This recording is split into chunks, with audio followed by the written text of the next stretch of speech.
Little was said of the hardships endured, the dangers faced, or the homesickness conquered.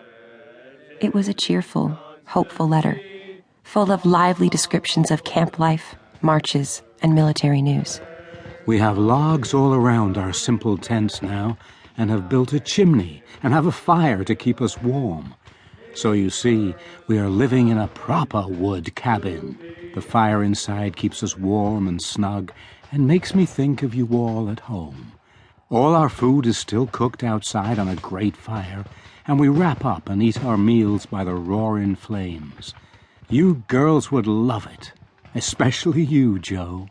Only at the end did Father's heart overflow, and we could sense his longing for home. Give them all my dear love and a kiss.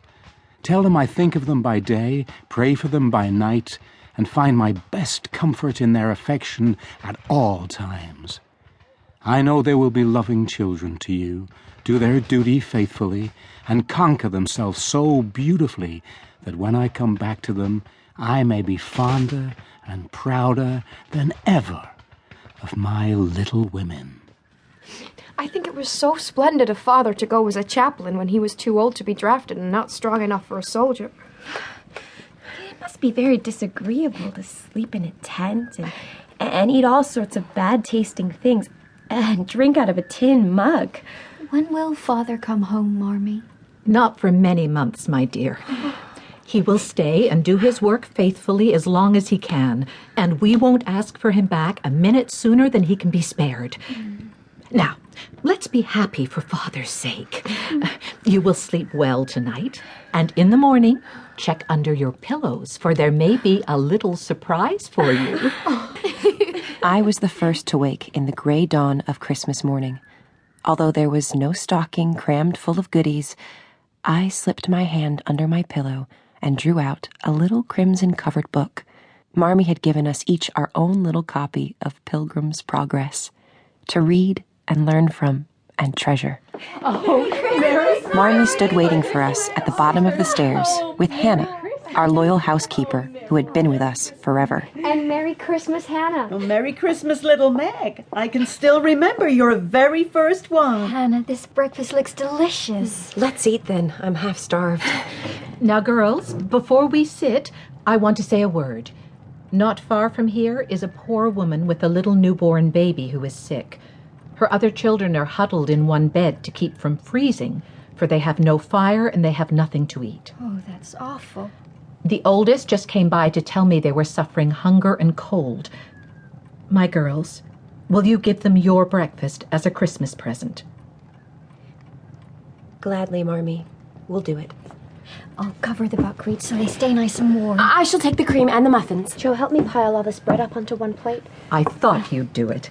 And when we come back, we shall have bread and milk for breakfast and make up for it at dinner time.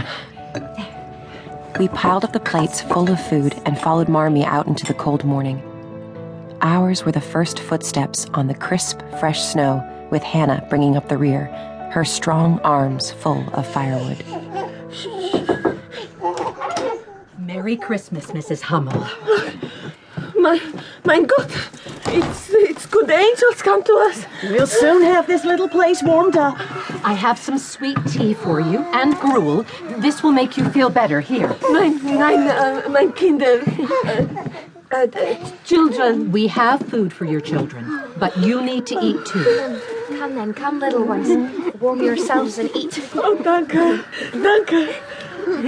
Though our tummies rumbled, we trudged merrily back home, content that we had helped the Hummels as best we could. The little children called us angels as they sunk their mouths into the warm pancakes. Thank you for all the sacrifices you made this morning. I'm very proud of you. Thank you, Marmee. Look, Meg, up at the window. It's that Lawrence boy. Merry Christmas! Yoo-hoo! Stop it, Jo. It isn't done to be waving up at boys we don't know. Isn't that right, Marmee? You should try and remember that you are now a young lady, Jo. I hate to think I've got to grow up and be Miss March and wear long gowns and look prim.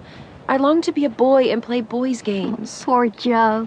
It's too bad, but can't be helped, so you must try to be content with playing brother to us girls. He looks kind of lonely up there by himself, don't he? Maybe he'd want to come watch our play.